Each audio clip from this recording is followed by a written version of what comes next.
When a man finds himself surrounded by hungry wolves, he quickly climbs to a tree to protect himself from their attack. But when the pack realizes he is hurt, something completely unexpected happens and turns the tables on him. Looking into the eyes of hungry wolves was not the plan for this night. He was supposed to be with his family in a cozy cabin, drinking hot chocolate in front of a warm fire. Now, he was probably going to lose his life in a forest, miles from where he should have been. The trip had gone from bad to worse since taking a wrong turn onto the dirt road. How would he get out of this?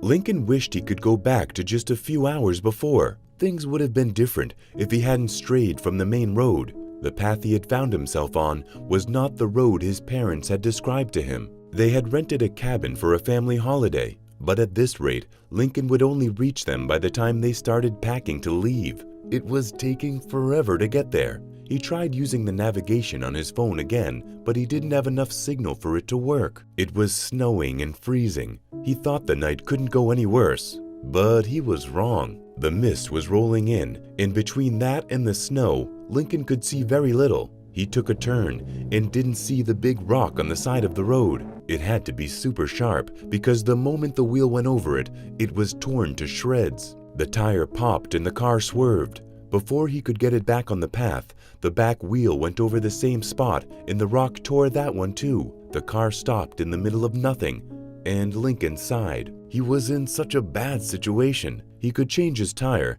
but he only had one spare, so it would be pointless. He kept the vehicle running for as long as possible just to avoid freezing to death, but after a few hours, he realized that he was just wasting time. He knew it wasn't a smart idea to get out, but he didn't have much of a choice. No other vehicles had come past for hours. If he stayed there, they would just find him frozen. He needed to get out and go searching for help. Mumbling under his breath, Lincoln gathered his courage and climbed out of the car. He waited for a while, but couldn't see any lights and couldn't find a signal for his phone to call for help. Then, something seriously scary started to happen. He heard a strange noise in the dark and crunchy leaves breaking on the soft snow as someone or something stepped on it. Lincoln tried to convince himself that it was probably just a snow bunny running around. Then, he heard a pack of wolves howl. He could feel the sound vibrate through his body. It was terrifying, and he just hoped that the noise was further away than it felt. But the crunching of the leaves got louder, and Lincoln became worried. He had nothing to defend himself with. Still, he tried to stay calm. He tried to convince himself that a bunny was going to jump out of the bushes and he would laugh at himself for his fears. But that didn't happen. The crunching got closer and louder, and then the first animal came out of the forest. Unfortunately, it was no little bunny. Instead, it was a massive wolf, and behind it was the rest of the pack. The wolves quickly surrounded him. The sight of them was terrifying. As he looked into their eyes, he knew that he wouldn't be making it to the cabin. He just hoped that his parents would eventually find out what happened to him. He was so far from where he was supposed to be, he wasn't sure anyone would find him. He normally hated it when people stereotyped animals as aggressive. Not all sharks, wolves, or bears are trying to eat you. That was easy to believe when you sat watching a documentary on television, but in real life, wild animals are more frightened of humans than expected.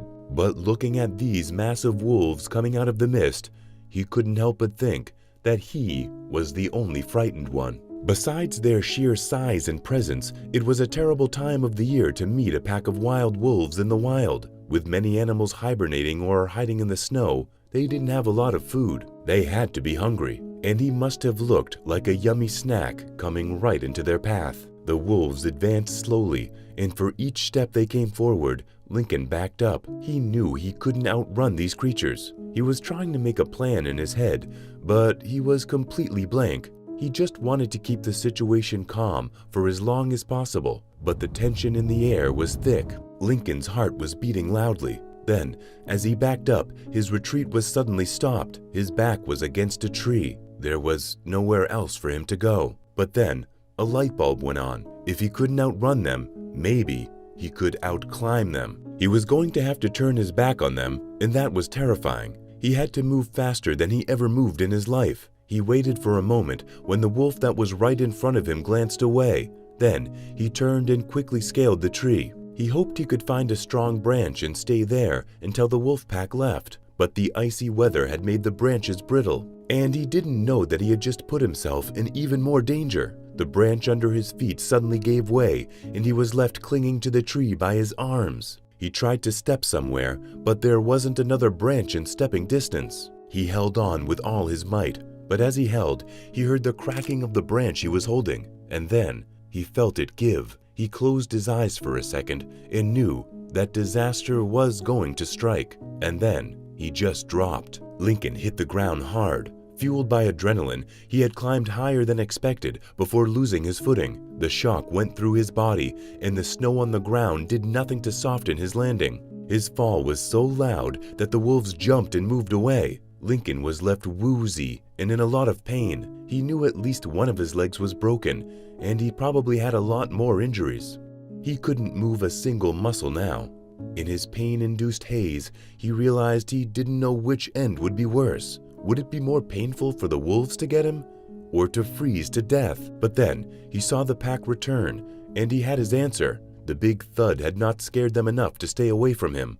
The wolves wanted to attack him, and now he was giving them the perfect opportunity to finish him quickly and easily. The biggest wolf came closer and opened his mouth. Lincoln thought of his family and everyone he loved and said a silent goodbye to them. He squeezed his eyes shut, waiting for the pain to come.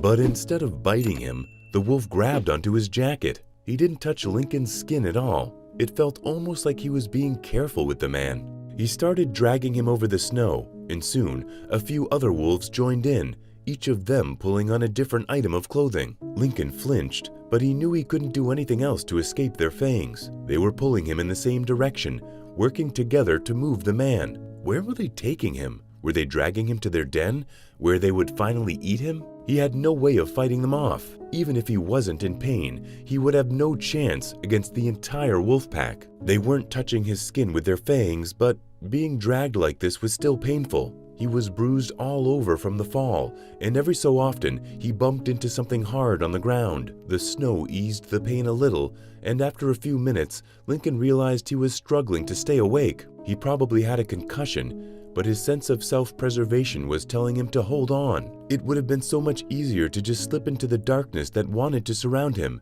but he fought with all his might to keep his eyes open. By the time the wolves slowed down their pace, the sun was starting to come up. It had been a long time since he was supposed to be with his family at the cabin. He knew they must be worried sick, but his phone now lay broken in his pocket, and he was too deep into the forest for them to ever find him. At least, that's what he thought. But when he turned his neck around just enough to assess his surroundings, he realized that he was being dragged along the side of a main road, the same main road he had driven off the night before. His body was on fire from the pain, and he had no idea how or why he was still alive. But a glimmer of hope started growing in his chest. The pack had let him out of the forest and hadn't touched him yet. Were the wolves actually helping him? When they eventually placed him at the end of a long stretch of road, he suddenly realized they had taken him to the only place where he could hope to find some help. But this poor guy had so many close calls that night that he couldn't help but be scared of what would come next. Would the wolves leave him on the road? What if nobody passed by, or if nobody saw him? He couldn't fathom the idea of avoiding death so many times in a row, only for something mundane to happen at the very last second, like being hit by a vehicle. But the wolves were not going to give up on him yet. They had saved him, and they refused to leave him now. Dragging him all the way hadn't been easy, and they were tired from the effort, but they would make sure he got help before leaving him. They sat around him on the road until a motorist stopped to check what was going on. As soon as he stopped, the wolves left him in human hands. They ran back into the forest, and for a while, they just watched from the safety of the bushes. The motorist phoned the ambulance, and Lincoln was swiftly taken to the hospital. His story was so wild that everyone thought he had been hallucinating the pack saving him, until they heard that the motorist had indeed found him surrounded by wolves. He finally managed to get in contact with his family, and they were grateful he had been found. They had spent all night phoning hospitals because they knew he wouldn't just not show up without letting them know he wasn't coming. They had been worried sick, but could now breathe a sigh of relief. He had many injuries, but all of them would heal in time. During his hospital stay, Lincoln tried to figure out why the wolves had saved him. Seeing him so confused, one of the nurses told him a story that could explain their actions. The wolves in the area were more familiar with people than he thought. There was one man who lived in a cabin deep in the forest. He lived on the land where his ancestors had lived hundreds of years ago. He believed that he was connected to the animals and that bears and wolves were especially important to him.